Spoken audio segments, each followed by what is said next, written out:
11月28號，按中央人民政府根據《香港國安法》第11條提出嘅要求，向中央提交報告，並喺報告裏面建議提請全國人大常委會根據《香港國安法》第65條作出解釋，以釐清根據《香港國安法》的立法原意和目的，沒有本地全面執業資格的海外律師或大律師，可否以任何形式參與處理危害國家安全犯罪案件的工作。全國人大常委會今日就《香港國安法》第14條以及第47條作出解釋，我表示歡迎同埋感謝。全國人大常委會嘅解釋說明咗以下幾點：一、香港國安委根據第14條有權對是否涉及國家安全問題作出判斷同埋決定，其決定具有可執行嘅法律效力。香港特區行政、立法、司法等機構，又或者任何組織、個人，均不得干預香港國安委嘅工作，均應尊重並且執行香港國安委嘅決定。第二，特區法院喺審理國安案件，遇到有涉及有關行為是否涉及國家安全，或者有關證據材料是否涉及國家秘密嘅認定問題，應當向行政長官提出並取得行政長官就該等問題發出嘅證明書。上述證明書對法院有約束力。第三，有關不具有香港特區全面執業資格的海外律師，是否可以擔任危害國家安全犯罪案件嘅辯護人或者訴訟代理人呢一個問題，係屬於香港國安法第47條所規定嘅需要認定嘅問題，應當取得行政長官發出嘅證明書。如特區法院沒有向行政長官提出並取得行政長官就該等問題發出嘅證明書，香港國安委根據《香港國安法》第14條規定履行職責，對該等情況同埋問題作出相關判斷同埋決定。香港國安委同埋特區政府會全力落實釋法內容裏面所講嘅責任。呢一啲工作包括：第一，香港國安委就不具有香港特區全面執業資格嘅海外律師是否可以擔任危害國家安全犯罪案件嘅辯護人或者訴訟代理人，是否涉及國家安全嘅問題，以及應當採取何種政策作出判斷同埋決定。第二，香港國安委會積極履行香港國安法第14條嘅職責，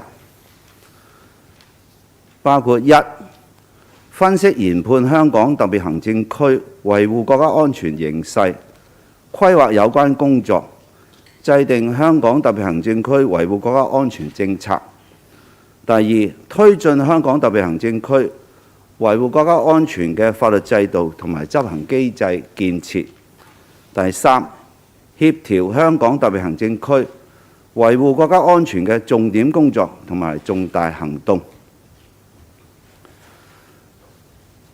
工作第三，特區政府會評估風險，積極考慮法律執業者條例有關專案認許條文嘅修訂工作，強化維護國家安全嘅制度保障。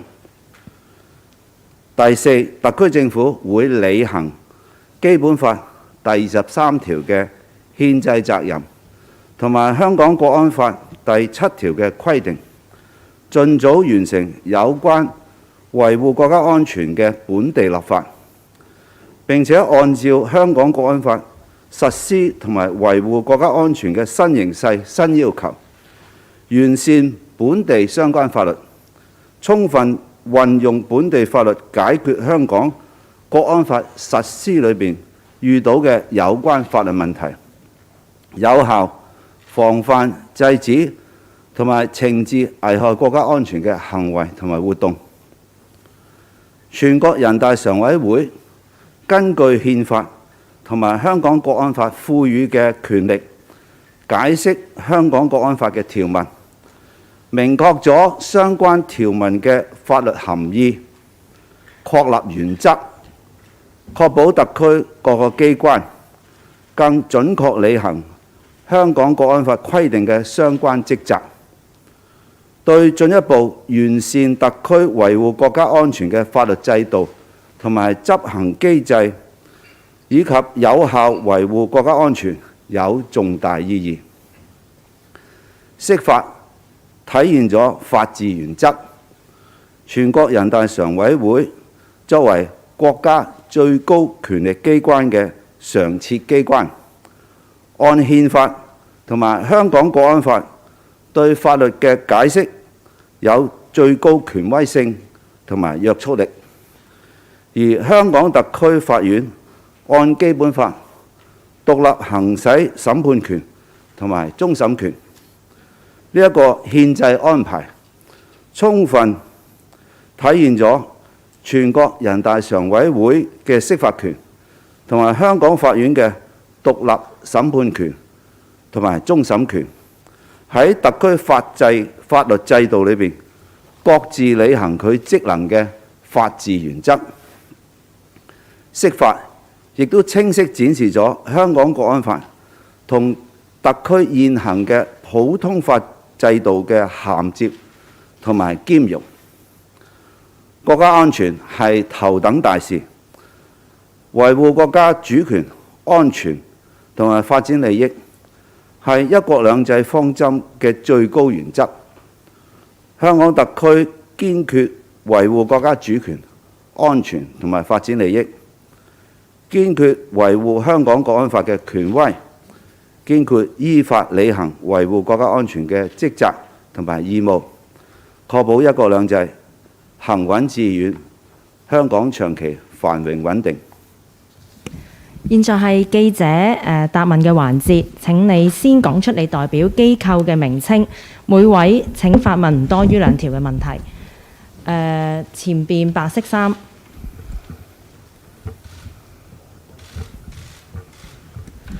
特首你好，明報，我有2個問題。第一呢，喺就住呢個國安法嘅47條嘅嗰個判斷呢啲涉及國家安全行為嘅問題嘅時候呢，其實係由邊個去判斷？係由法院啦，定係你啊，即係或者國安委呢？咁幾時需要即係幾時去判斷呢啲行為嘅之前係咪可以司法覆核嘅呢？同埋會唔會引起即係外界嘅擔心？譬如國安委係隨時可以介入一個刑事嘅審訊，譬如講被告係咪可以獲釋啊？海外嘅法官將來係咪可以參與國家安全嘅一啲案件啊？呢啲都可能會引起所謂國安委嘅釋法嘅問題呢。第二呢，就係你頭先提及會即係修改翻嗰個法律執業者條例嗰個本地嗰個規例啦。呢個修例呢，係咪只係針對海外冇本地執業資格嘅律師，定係會可能其他本地律師都有一個審查嘅機制呢？政府整體嘅立場上嚟講，對呢個海外律師嘅制度係咪仍然歡迎佢哋嚟參與一啲即係其他嘅刑事或者民事嘅案件呢？唔該。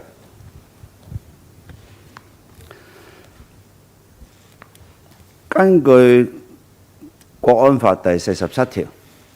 佢個條文呢係清晰講咗呢，嗰個有關認證嘅問題呢，係行政長官會發出呢一個證明書。咁當然嗰個決定權就喺行政長官嗰度嘅。但係行政長官作出呢個決定嘅時候呢，當然係會充分考慮所有因素，特別係行政長官掌握到嘅事實同埋資料，從而去判斷有關嘅行為是否涉及國家安全，又或者有關嘅資料是否涉及國家秘密。咁呢個係行政長官決定嘅，而呢一個嘅決定權力，其實喺香港國安法頒令實施嘅時候，已經係喺條文裏邊清晰講咗啦。所以呢個呢，今次嘅釋法呢，喺呢方面係冇增加任何行政長官嘅權力嘅。咁國安委呢，喺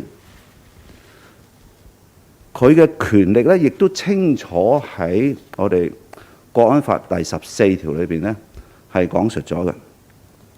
而國安委作出嘅決定呢，剛才所講喺釋法裏邊呢係講得好清楚啦。佢作出嘅決定呢係有呢個法律效力嘅。咁但係呢，喺國安委作出任何決定，當然啦，佢係會充分考慮喺法律條文裏邊，包括基本法，包括香港國安法以及本地法律裏邊呢所涵蓋嘅範圍嘅，所以佢嘅決定亦都必然係會符合法律原則。另外，剛才你所講國安委有關釋法嘅權力呢係不正確嘅，國安委係冇釋法嘅權力，釋法嘅權力呢只係喺人大常委會。剛才我都講清楚，係根據憲法，根據香港國安法而對於香港國安法作釋法嘅，所以國安委係冇釋法權嘅。另外，我哋所提及嘅今次要處理冇本地全面執業資格嘅海外律師呢，去針對所講嘅呢係涉及國家安全嘅案件嘅。咁所以呢，所涉及嘅範圍呢係好窄嘅，而香港絕大部分嘅案件都唔係同國家安全有關嘅，因為自從國家安全香港國安法頒令實施之後呢，香港喺維護國家安全方面呢，整體喺執行方面呢係有成績嘅，所以香港社會呢已經回復咗穩定。涉及香港危害國家安全嘅行為同埋活動呢，好多呢都係喺我哋睇到喺2019年所發生嘅危害國家安全嘅活動同埋行為而引申出嚟嘅案件嘅，所以涉及國家安全嘅案件已經係屬於我哋整體罪案嘅小部分。我亦都相信喺我哋繼續有效落實香港國安法呢，危害國家安全嘅案件呢，應該呢都會減少嘅。而海外嘅律師喺其他嘅案件，即係不涉及國家安全嘅案件呢，我哋係無任歡迎嘅。因為呢，事實上過往海外嘅律師只需要佢哋攞到專案嘅許可，就可以參與我哋一般嘅刑事案件嘅，又甚至係其他案件嘅。所以喺我哋所講嘅，只係針對緊涉及危害國家安全罪行嘅一個範圍。另外一樣嘢就係今次喺釋法裏邊呢，佢係提出咗喺涉及乜嘢行為係涉及危害國家安全嘅認證問題咁跟住呢，國安委係有個職責去判斷同埋作決定是否係涉及國家安全嘅行為嘅，而作出咗嗰個判斷同埋決定係乜嘢呢？都係要按住面對嘅事件決定嘅細節呢，都未必係一樣嘅。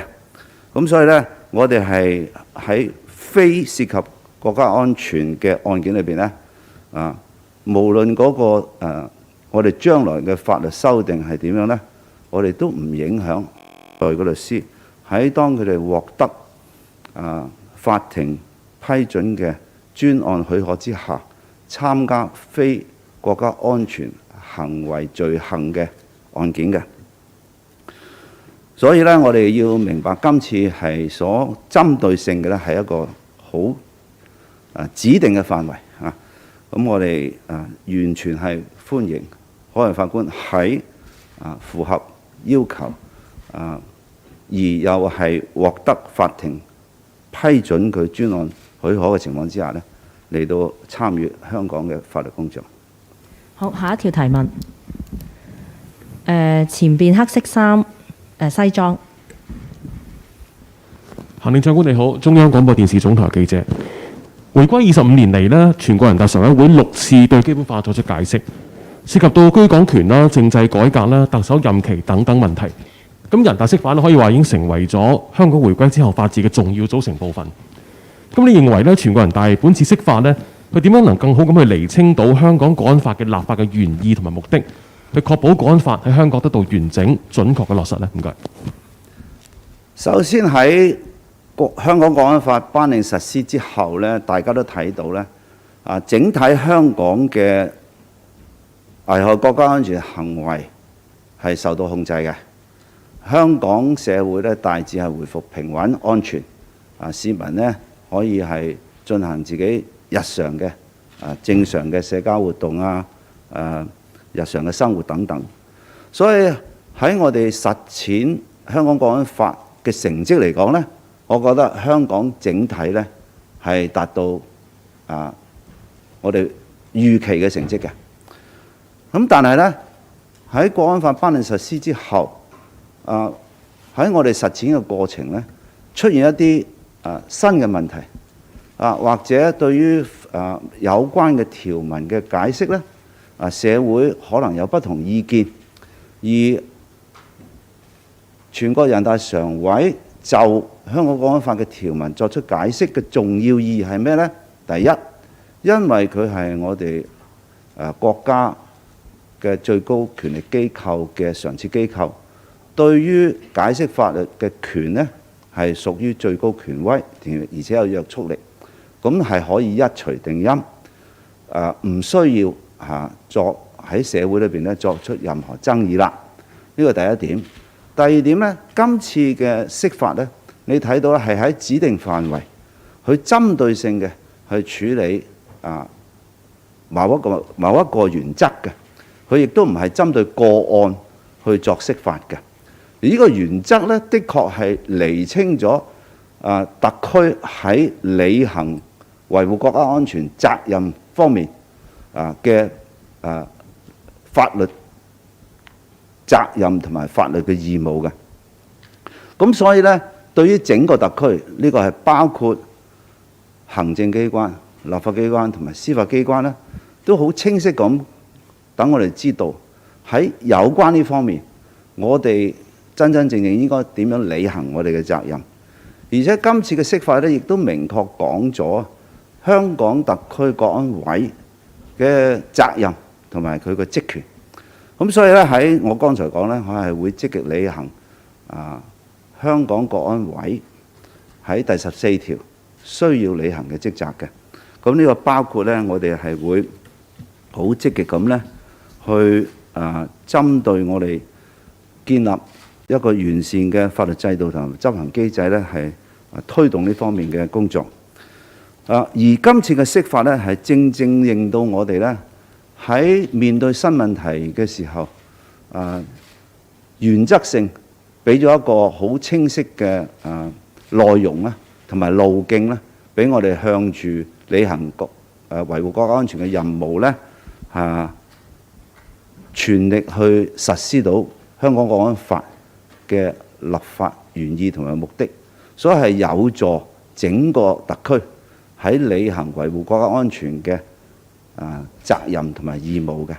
咁所以我係覺得今次嘅釋法係有重大嘅意義，而且我強調今次嘅釋法咧，完全係體現咗香港法律制度、全國人大常委會嘅釋法權，以及香港法院嘅獨立審判權以及終審權喺個法律制度裏邊咧，係各自履行職責嘅一個法治原則充分體現嘅一個事情嚟嘅，所以係非常正面嘅。好，下一條提問，前邊電腦黑色衫呢位。Good evening, Mr. Lee. Some English questions from the South China Morning Post. Firstly, under the interpretation by the National People Congress Standing Committee, the matter of allowing overseas lawyers without the full right to practice in Hong Kong to defend clients involved in national security cases will rest either on the Committee for Safeguarding National Security or on yourself as a chief executive. We want to ask, would Jimmy Lai now be able to apply to employ an overseas lawyer for his case through the courts if he wishes, and what would the relevant procedures be in that case? And also, by allowing the chief executive to have the power to determine whether overseas lawyers are allowed in either the Committee for Safeguarding National Security or via himself through approving a certificate, is this unfair to any potential defendants due to a conflict of interest? And secondly, you also talked about how the government will raise an amendment to the legal practitioners ordinance. Can we ask what do you mean by this amendment, and also whether or not there would be a timetable on when these amendments would be made? And also, what is your stance on hiring overseas lawyers for national security cases, and why welcome certain overseas lawyers for other types of cases, but not those involving national security? Thank you. That is a very long, serious question, which actually has broken the tradition of answering two questions. But anyway, I'll try to answer them as fully as possible. Well, first of all, we have to pay attention what actually the interpretation covers on this occasion. It covers 3 points. First of all, it touches on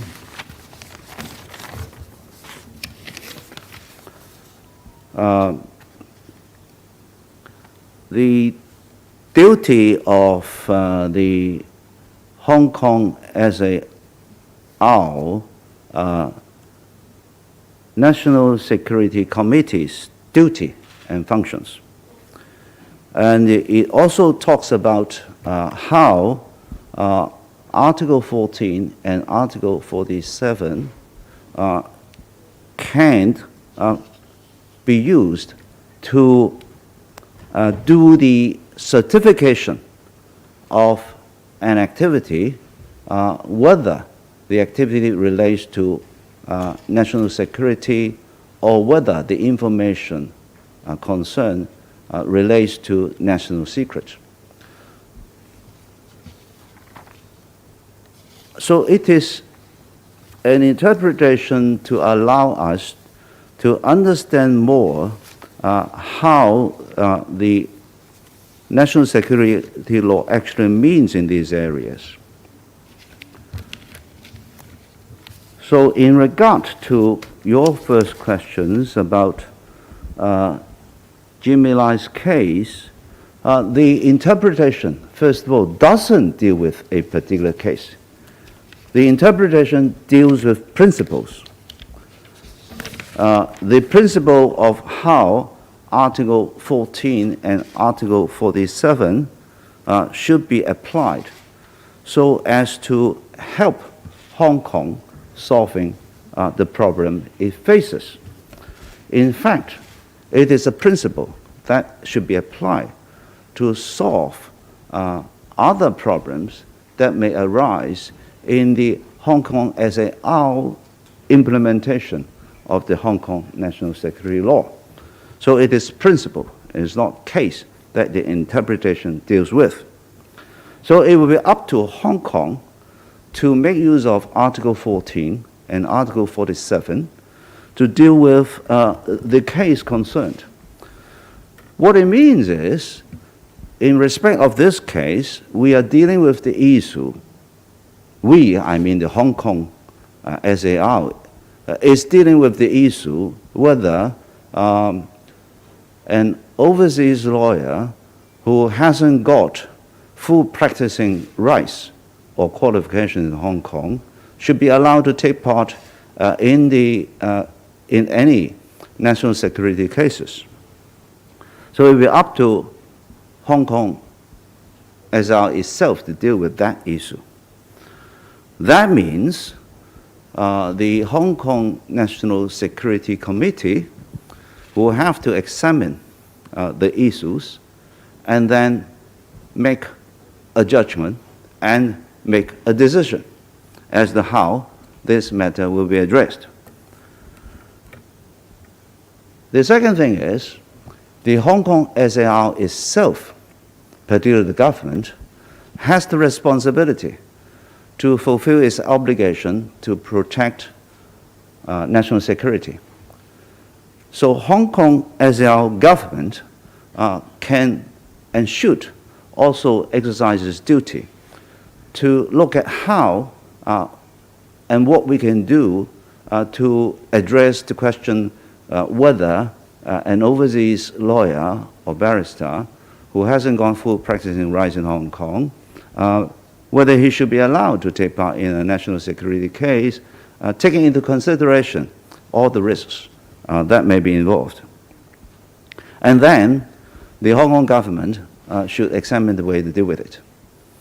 And equally, the Hong Kong National Security Committee may address a particular issue, making use of the power under Article 14 and Article 47 to address the question. And then after the National Security Committee has made a judgment and decision, then, of course, the Hong Kong SAR government will examine how to implement it. The power of the chief executive to issue a certificate to certify whether an activity relates to national security or any information relates to national secret is a power that has been given to the chief executive since the enactment and the implementation of the Hong Kong national security law. So it has been there on the very first day when the law was enacted and implemented. The chief executive's duty is to look at all the information available to him to make an assessment and then certify whether a particular activity relates to national security or any information relates to national secret. This is to deal with certification. And in any trial, the judge is to examine the evidence and the facts of the case to make his judgment independently.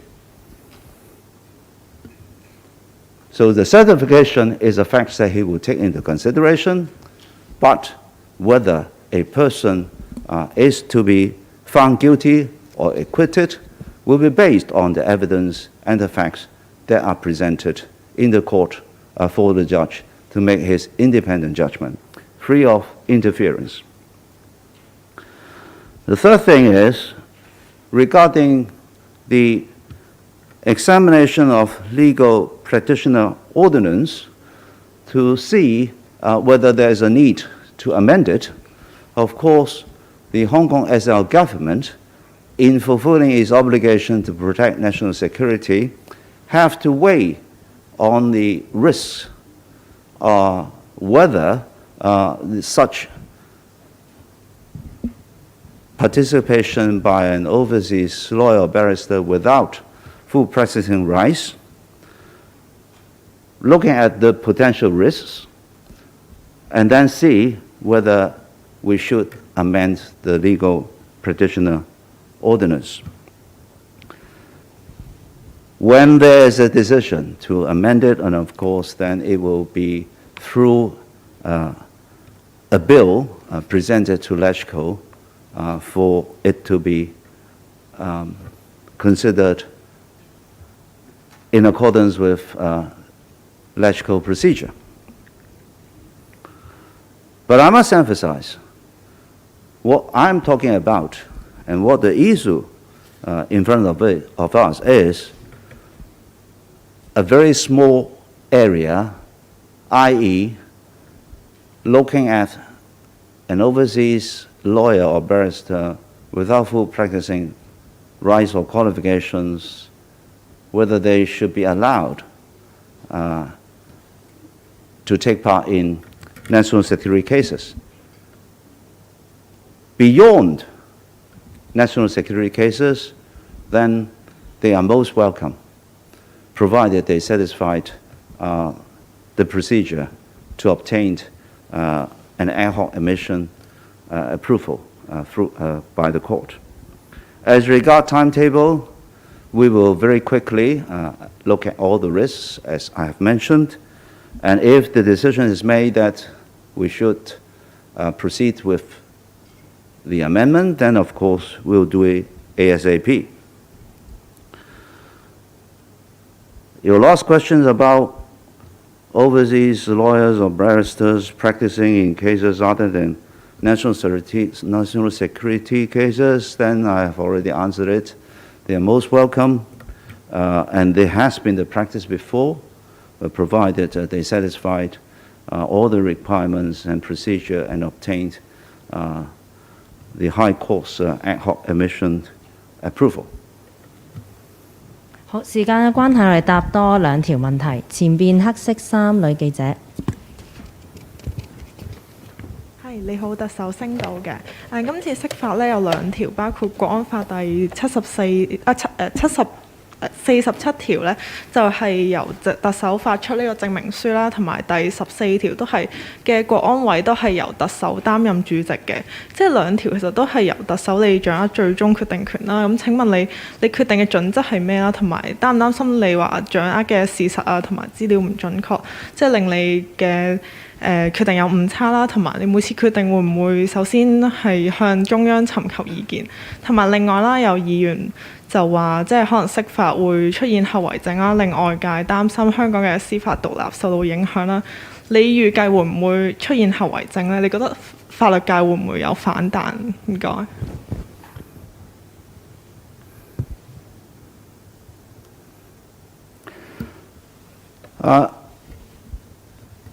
第一，第47條所講香港國安法第40條所講嘅行政長官去發呢個證明書，呢個權力喺香港國安法頒令實施已經存在，唔係因為釋法有任何改變嘅。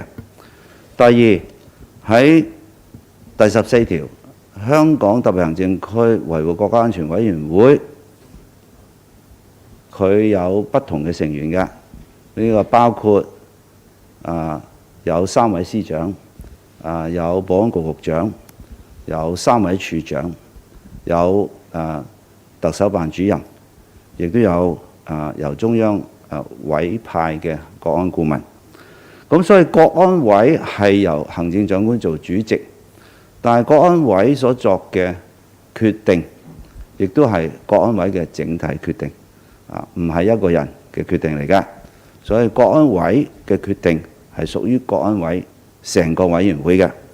當然，行政長官作為主席係有去舉行會議，係推動討論，以及最終呢係主持委員會喺討論裏邊嘅一啲議程，佢哋嘅討論方式。咁但係我必須強調，國安委係一個委員會，而國安委嘅決定係屬於委員會嘅決定。咁所以喺作出任何決定，都一定係充分考慮所有喺委員會裏邊掌握嘅資料同埋一啲實際情況，而最後呢係作出判斷同埋決定嘅。第二呢，喺我哋處理香港國安法嘅事情裏邊呢，其實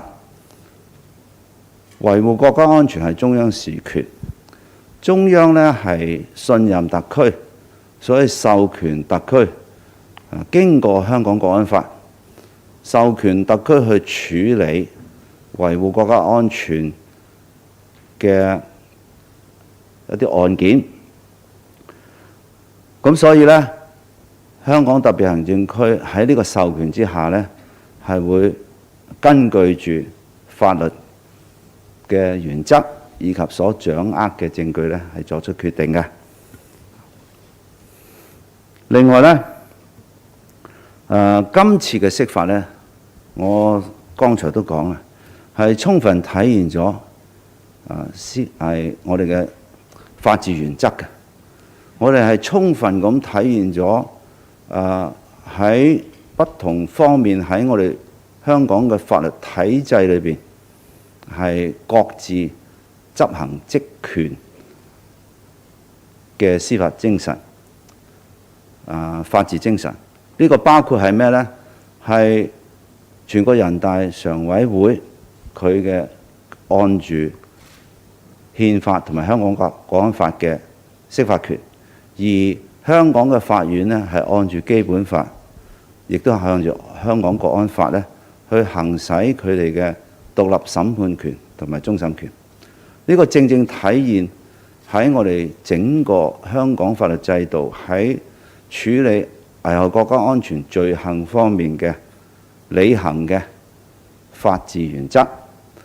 今次嘅釋法充分讓所有人都睇到依法治國同埋香港特區係依法去行事呢一個法治原則同埋法治精神，係對於香港整體嘅法治制度同埋法治原則呢，係有正面嘅作用嘅，亦都有正面嘅意義嘅。所以我覺得今次嘅釋法呢，只會係增加咗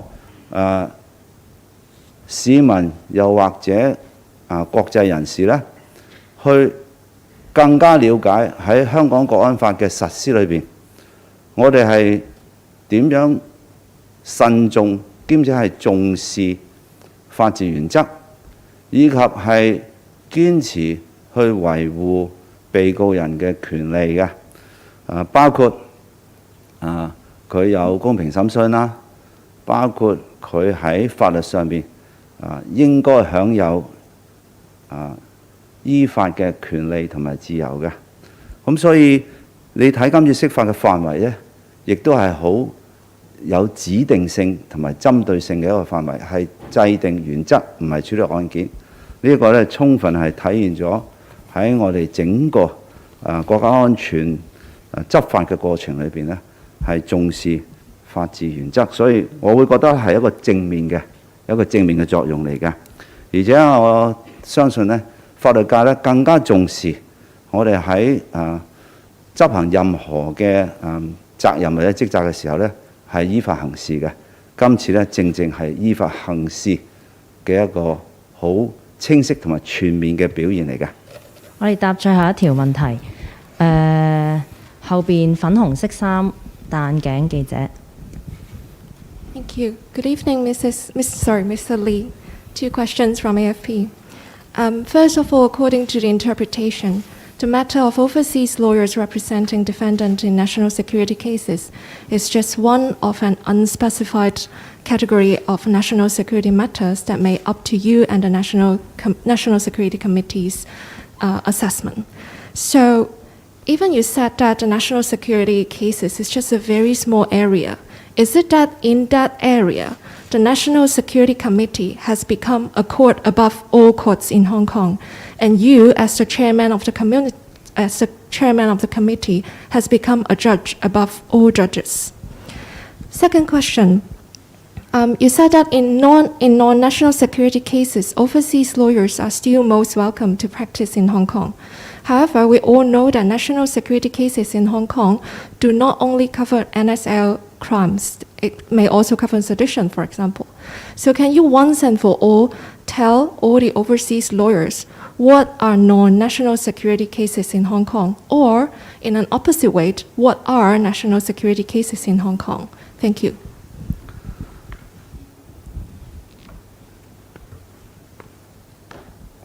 Can you first of all repeat your first question, because you've asked quite a few. Of course. My first question is, under the interpretation, the matter of overseas lawyers representing defendants in national security cases is just one of an unspecified category of national security matters that you and National Security Committee may assess and decide. So, even you said that national security cases form a very small area, would it be that at least in that area, the National Security Committee has become a court above all courts, and you, as the chairman, has become a judge above all judges? Okay. Well, first of all, your premise, I have to correct it. The interpretation on this occasion clearly explains the purposes and intention of the Hong Kong national security law by specifying the role of the chief executive in assessing and certifying whether any activity relates to national security and whether any information relates to national secret. And of course, you will know that for a lot of activities, they can vary in the actual execution of what is intended to be done to harm national security. So there will be a variety of actions that may endanger national security which a country face, whether it is our own country or any other country. Espionage, for example, can take various forms. So it is the duty of the chief executive to certify whether any activity actually relates to national security. So it is this certification which is Article 47 is specifying. This power exists in the Hong Kong national security law since its enactment and implementation. So the interpretation of Article 47 does not create extra power for the chief executive in such certification. The chief executive only does the certification. He is not to rule on a case.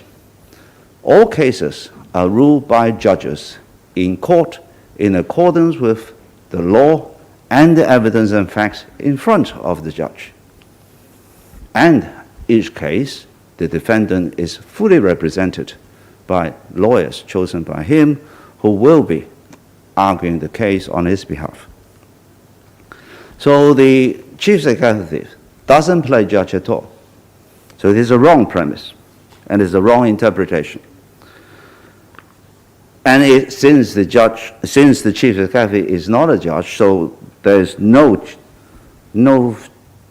truth in your description of anything to do with above the judges, because the certification only aims at certifying a particular activity relates to national security. And the Hong Kong national security law stipulates only 4 offense types. But for activities that endanger national security can be beyond the 4 offense types of the Hong Kong national security law. That is why I have always been telling people that the Hong Kong national security law is a law which addresses only some specific activities which endanger national security. In fact, there are a lot other activities that may endanger national security which are not covered by the Hong Kong national security law. They may be covered in other Hong Kong laws, such as the Crimes Ordinance on treason. The Hong Kong national security law doesn't cover treason, but the Crimes Ordinance of Hong Kong does. So you are right, there are activities which may endanger national security, which goes beyond the coverage of Hong Kong national security law. That is exactly why the Hong Kong SL government has a duty to enact law to satisfy Article 23 of the Basic Law, and also to improve the system and the legal coverage for activities that may endanger national security. But this will be done through local legislation. And this is the duty of all government of any country to safeguard the country's national security through successful implementation of the laws. Because safeguarding national security is a state's responsibility. And it is the responsibility, I think, of almost all the states around the world. And the Central People's Government has trusted the Hong Kong SL government to implement laws to safeguard national security. And we have to do it to fulfill our obligation, because under the Hong Kong national security law and also under the Basic Law, we have this constitutional duty. Thank you very much. 記者會結束，多謝大家。